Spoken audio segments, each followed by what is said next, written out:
क्या समुंदर के उस जगह पर एलियन रहते हैं? या समुंदर में कोई ऐसा मॉन्स्टर रहता है जो लोगों को खा जाता है? या एलियन उनको अपने साथ लेके चले आते हैं? आखिर वो जहाज कहाँ चले जाते हैं? क्या वो काल के गाल में समा जाते हैं? क्या उनको एलियन अपने साथ अपने दूसरे ग्रहों पर ले आते हैं? क्यों वो जगह बन गई है आज श्राप?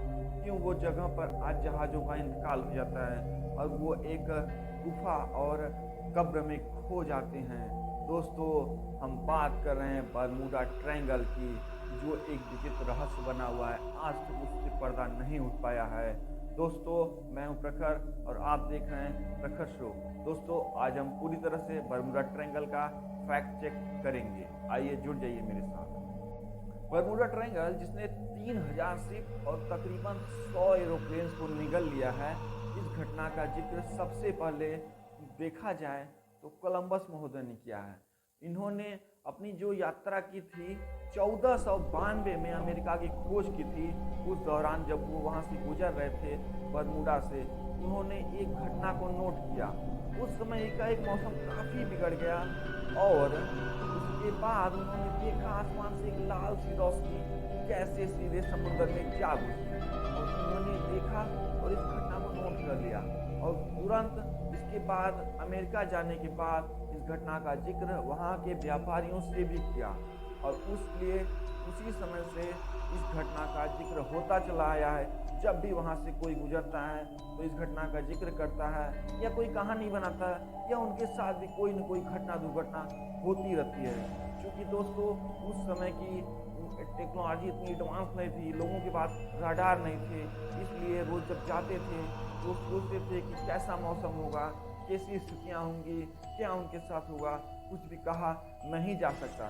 सिर्फ अनुमान के आधार पर लोग चलते थे और घटनाएं होती रहती थी। इसके बाद दोस्तों अनेक सारी घटनाएं हुई, लेकिन जो सबसे बड़ी घटना हुई वो प्रथम विश्व युद्ध के दौरान हुई, जब अमेरिका इस युद्ध में शामिल हो चुका था और उसे हथियारों और सैनिकों की जरूरत थी।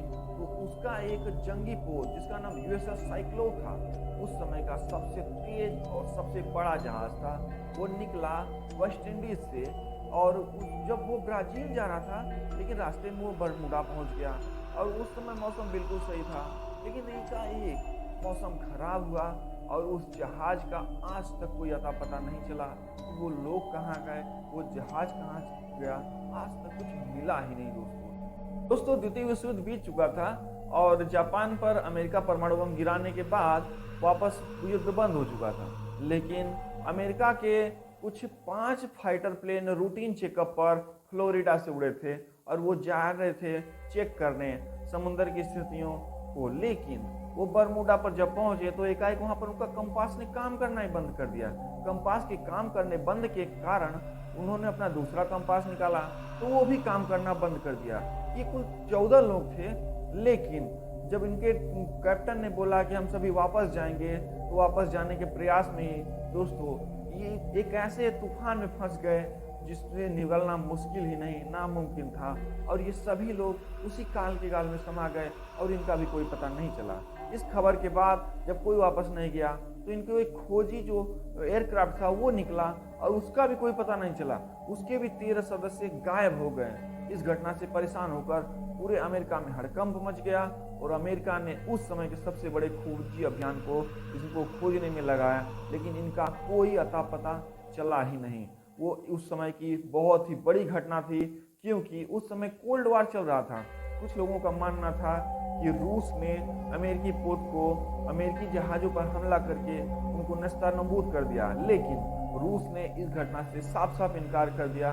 इससे अमेरिका में और ज़्यादा परेशानी बढ़ गई कि आखिर एक साथ 5 फाइटर प्लेन कहाँ जा सकते हैं। इसके बाद की दोस्तों जो घटना है वो और भी ज़्यादा आश्चर्यजनक है और रोमांचकारी है। आइए देखते हैं हम ऑस्टिन जो एक जहाज़ था वो इंग्लैंड से निकला था न्यूयॉर्क के लिए, लेकिन रास्ते में कुछ ऐसी परिस्थितियां आई कि उसके कैप्टन ने सोचा कि क्यों ना शॉर्टकट लिया जाए, शॉर्टकट से चला जाए, जल्दी पहुंच जाएंगे। और जब वो बरमूडा से निकल रहे थे वहां पर उन्होंने देखा कि वहां पे एक जहाज खड़ा था, लेकिन उसमें कोई हलचल नहीं हो रही थी। तो उन्होंने सोचा कि इस जहाज में देखा जाए क्या प्रॉब्लम है। और करीब काफ़ी समय इंतजार करने के बाद जब उस जहाज से कोई बाहर नहीं आया तो कैप्टन खुद उस जहाज में इंटर किया और देखा कि वहाँ पे सब कुछ सही सलामत था। लेकिन जहाज में कोई क्रू मेंबर ही नहीं था।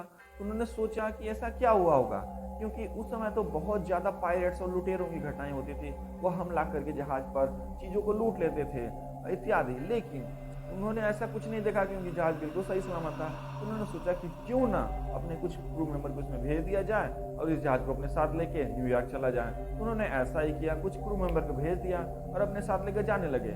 लेकिन जैसे ही रात आई और वो एक बहुत ही भारी तूफान आया और उस तूफान में वो जहाज उनसे बिछड़ गया और वो कहीं और चला गया और ये आगे बढ़ गया। लेकिन उन्होंने फिर सोचा कि वो जहाज कहाँ गया, उन्होंने इसको खोजा। तो अपनी दूरबीन से देखा तो वो जहाज थोड़ी दूरी पे था। तो वह जहाँ पे पहुंचे उसमें इंटर किया तो उसमें कोई आदमी था ही नहीं। लेकिन वो आदमी गया कहाँ, ये बहुत ही रहस्यमयी घटना थी। इसके बाद परेशान होकर उन्होंने फिर से अपने क्रू मेंबर उसमें डाले और उसको ले आने का प्रयास किया। लेकिन अगली रात को फिर ऐसी घटना हुई, तूफान आया, जहाज बिछड़ा और सभी क्रू मेंबर गायब। इसके बाद कैप्टन इतना ज़्यादा परेशान हुआ कि उसने तुरंत न्यूयॉर्क जाने का फैसला किया और न्यूयॉर्क जाकर उसने सबसे पहले यह घटना अपने मालिक को बताई। इन्हीं सब घटनाओं के बाद दोस्तों चर्चाओं का माहौल गर्म हो गया और लोग एलियन की बात करने लगे कि उस क्षेत्र में एलियन रहते हैं। कोलंबस महोदय ने भी इसका जिक्र किया है। लेकिन कुछ लोगों का मानना था कि नहीं, वहाँ पे हो सकता है कोई समुद्री मॉन्स्टर हो जो लोगों को अपना शिकार बनाता हो, जहाजों को शिकार बनाता हो। कुछ लोगों का मानना था कि हो सकता है समुद्र में जब तूफान आया तो लोग जान बचाने के लिए वहाँ से कूद गए हों और बोट के माध्यम से निकलने का प्रयास किया हो, इसलिए जहाज खाली था। लेकिन ये सभी जो कारण है वो वैज्ञानिक नहीं लगते। आइए हम कुछ वैज्ञानिक कारण पर देखते हैं। दोस्तों कंपास खराब होने की सबसे मुख्य वजह यह है क्योंकि हमारा जो चुंबकीय ध्रुव है वो कुछ और है और जो भौगोलिक ध्रुव है वो कुछ और है। इन दोनों में थोड़ा सा अंतर होने के कारण दोस्तों इसमें कंपास में प्रॉब्लम आती है। इसी वजह से कंपास सही दिशा नहीं बताता और जहाज भटक कर अंत में क्षतिग्रस्त हो जाते हैं या डूब जाते हैं।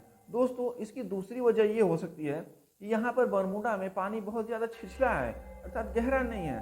क्योंकि जब जहाज यहाँ पे जाते हैं तो यहाँ पर पत्थरों से टकराने की या मिट्टी में धंसने की संभावना काफ़ी कम होती है।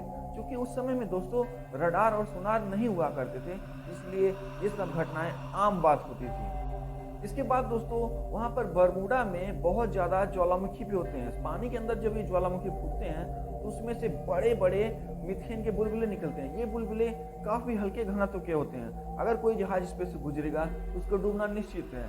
जैसे कि हम देख रहे हैं कि मच्छर पानी में तैरता है, लेकिन अगर उसी पानी में हम मिट्टी का तेल डाल देते हैं तो वो डूब जाता है। उसी प्रकार दोस्तों जैसे कि समुद्र में हम लोग आसानी से तैर लेते हैं क्योंकि उसमें नमक होता है, उसका घनत्व कम होता है। लेकिन जब हम नदी में तैरने जाते हैं तो हमको तैरने में बहुत ज़्यादा परेशानी होती है। इसी सब घटनाओं से देखते हैं। लेकिन दोस्तों इससे भी ज़्यादा जो सबसे बड़ा कारण है वो मानसिक कारण है। लोग मानसिक रूप से इतनी बहुत सारी जो घटनाएं और कहानियां सुन रखे होते हैं, जब वहाँ से गुजरते हैं तो उनको टेंशन होने लगती है, प्रॉब्लम होने लगती है। इसकी वजह से मानसिक संतुलन बिगड़ता है। वो कोई ऐसी घटना करते हैं या शराब वगैरह पी लेते हैं जिससे उस समस्या से निपटने के बजाय उसमें और उलझ जाते हैं और दुर्घटना के शिकार हो जाते हैं। आपने ऐसा देखा होगा कि हर जगह ऐसे मानसिक कारण होते रहते हैं। दोस्तों इतनी सारी कहानियाँ, इतनी सारी फिल्में, मूवीज, कारोबार, इतना बड़ी बड़ी किताबें लिखी गई हैं। आप कई 100 किताबें देख सकते हैं, हजारों किताब देख सकते हैं। करोड़ों का बिजनेस हुआ है बरमूडा ट्रायंगल पे। दोस्तों मैं आपको बताना चाहूँगा